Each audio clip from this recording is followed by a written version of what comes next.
So ayun guys, papakita ko sa inyo kung paano magbutas ng tiles na hindi gumagamit ng Masonry Holesaw para sa tiles, para sa mga nakaabang na waterline natin. Papakita ko sa inyo guys.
So una, pinanipisan ko sa may likod niya.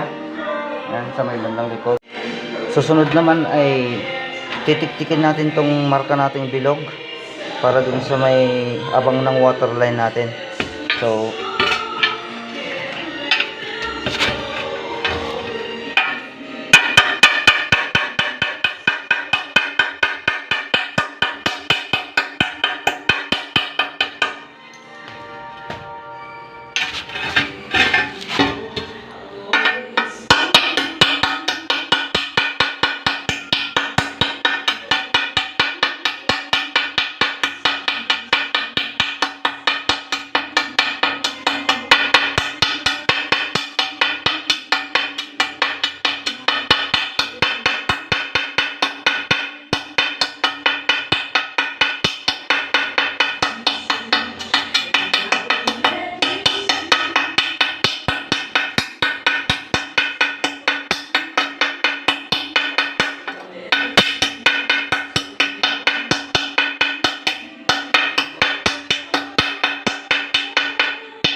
So ayan, Pwede na natin ikabit guys. Tignan natin kung tatama dun sa marka natin ng waterline.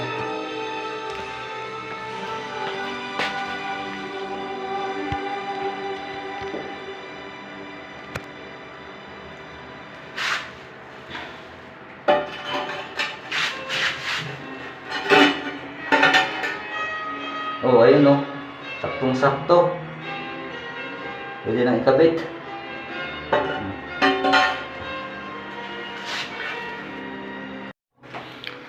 Sunod naman ay binabad ko muna yung tiles natin kasi ceramics yung tiles natin.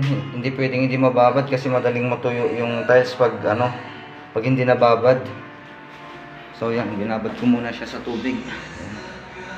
Yan.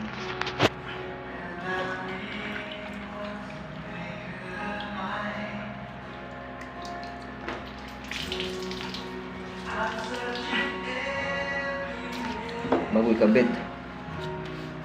So yun, pwede na nating ikabit to.